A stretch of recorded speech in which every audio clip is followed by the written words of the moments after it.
Hello সুপ্রিয় শিক্ষার্থী, আমি ফারজানা আফরোজ। কেমন আছো তোমরা? আশা করছি ভালো আছো।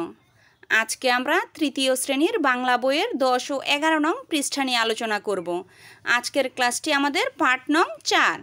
তোমরা এর আগের ক্লাসগুলি যারা দেখোনি, পর্যায়ক্রমে আগের ক্লাসগুলি দেখে তারপর এই ক্লাসগুলি করতে পারো। এছাড়াও এই চ্যানেলটির মধ্যে তোমরা তোমাদের প্রাথমিক গণিত, ইংরেজি ও অন্যান্য বিষয়গুলিও পাবে। তোমরা চাইলে তোমাদের বন্ধুদেরকেও ইনভাইট করতে পারো। চলো শুরু করা যাক। আমরা দেখতে পাচ্ছি পার্ট 4-এ আমাদের কি আছে? আবার পড়ি কার চিহ্ন। একটু লক্ষ্য করো ভালো করে। আমরা কি করব? কার চিহ্ন শিখব আজকে। কার চিহ্ন দেখি। আকার, রসিকার, দীর্ঘিকার, রুসকার, দীর্ঘকার, রিকার, এইকার, ওইকার, ওকার, ঔকার। এখন এই কার চিহ্ন দিয়ে আমরা কি করব? শব্দ গঠন করব। নিচে আমরা দেখতে পাচ্ছি নিচের বর্ণগুলোর সাথে কার চিহ্ন যোগ করে শব্দ বানাই। তো আমরা এখানে ক, বর্গীয় জ, ত, প, ম ইত্যাদি বর্ণগুলি দেখতে পাচ্ছি। সেগুলি সম্পর্কে আমরা কার চিহ্ন ব্যবহার করে আমরা শব্দ গঠন করব। তো বন্ধুরা, তোমাদের বইতে এরকম খালি স্পেস আছে, সেখানে তোমরা পেন্সিল দিয়ে লেখার চেষ্টা করবে। তোমাদের সুবিধার জন্য আমি এখানে পিডিএফ স্লাইড তৈরি করে রেখেছি। চলো শুরু করা যাক। আমরা কতে দিয়েছি কি? কাজ। কয় আকার কা, বর্গীয় জ, কাজ।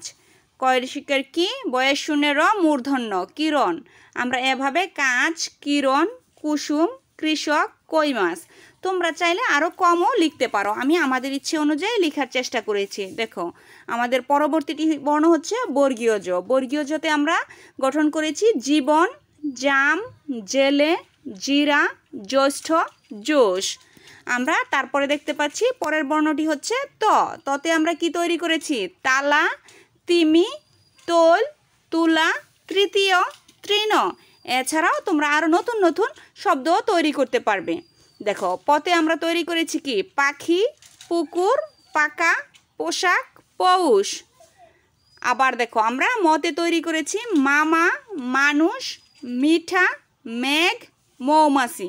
লক্ষ্য করো, এখানে আকার দিয়ে শব্দ গঠন করেছি, রুসকার দিয়ে এবং ঋষিকার দিয়ে, একার দিয়ে, ঔকার দিয়ে। তোমরা চাইলে আরও নতুন নতুন কার চিহ্ন দিয়েও নতুন নতুন শব্দ তৈরি করতে পারো তোমাদের সহপাঠীদের সাথে মিলে। আশা করছি বুঝতে পেরেছ। তো বন্ধুরা, আমরা আমাদের পরবর্তী পৃষ্ঠায় যাওয়ার চেষ্টা করছি। পরবর্তী পৃষ্ঠায় আমরা দেখতে পাচ্ছি এখানে শব্দ পড়ি ও লিখি। এখন আমাদের শব্দ পড়তে হবে এবং লিখতে হবে। একই শব্দ, এখানে কি আছে? কৃষি। সেই কৃষি আমাদের নিচে একটি স্পেস আছে, সেখানে লিখতে হবে। ফাঁকা স্থানে লেখার চেষ্টা করব। চলো শুরু করা যাক। তোমাদের সুবিধার জন্য আমি এটিও পিডিএফ স্লাইড তৈরি করে নিয়েছি। একটু জুম আউট করে নিচ্ছি বন্ধুরা। লক্ষ্য করো, এখানে কি আছে? প্রথম দেখতে পাচ্ছি কৃষি। কয় রিকার কৃ, মূর্ধন্য শয় ঋষিকার শি, কৃষি। তয় রিকার ত্রি, মূর্ধন্য তৃণ। তোমরা জোরে জোরে পড়ার চেষ্টা করবে এবং লেখার চেষ্টা করবে।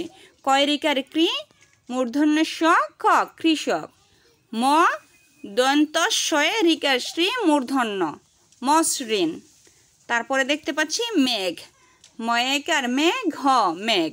ছয় একার ছে, লয় একার লে, ছেলে। ময় একার মে, অন্তস্থ একার এ, মেয়ে।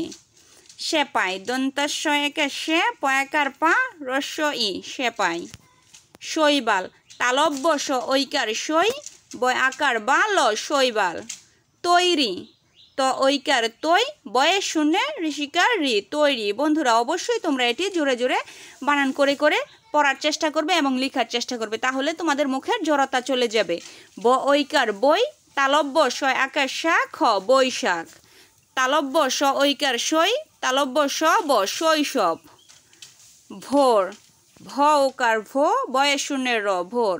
মুরগ। ম ওকার মো, বয়ে শূন্যের র, গ, মুরগ। খোকন। খ ওকার খো, ক, দন্ত ন, খোকন। ঠোঁট। ঠয়ে চন্দ্রবিন্দু, ওকার ঠো, ট, ঠোঁট। সৌরজগৎ। দন্ত স ঔকার সৌ, বয়ে শূন্যের র, বর্গীয় জ, গ, খণ্ডত। বন্ধুরা, এখানে ত দিবা না, খণ্ডত দিবা। পৌষ। প ঔকার পৌ, মূর্ধন্য স, পৌষ। মৌমাছি। ম ঔকার মৌ, ময় আকার মা, ছয় ঋষিকার ছি, মৌমাছি। ন ঔকার নৌ, দন্থন্য ঔকার নৌ, কয় আকার কা, নৌকা। আশা করছি বিষয়টি স্পষ্ট হয়েছে বন্ধুরা। এভাবে তোমরা আরও নতুন নতুন শব্দ তোমাদের বন্ধুদের সাথে আলোচনা করে তোমাদের খাতার মধ্যে লেখার চেষ্টা করবে। বইতে অবশ্যই পেন্সিল দিয়ে লেখার চেষ্টা করবে। কলম দিয়ে তোমরা খাতায় লিখবে, বইতে পেন্সিল দিয়ে লেখার চেষ্টা করবে। বন্ধুরা আজ এ পর্যন্তই। পরবর্তী ক্লাসের আমন্ত্রণ জানিয়ে এখানেই শেষ করছি। ধন্যবাদ সবাইকে।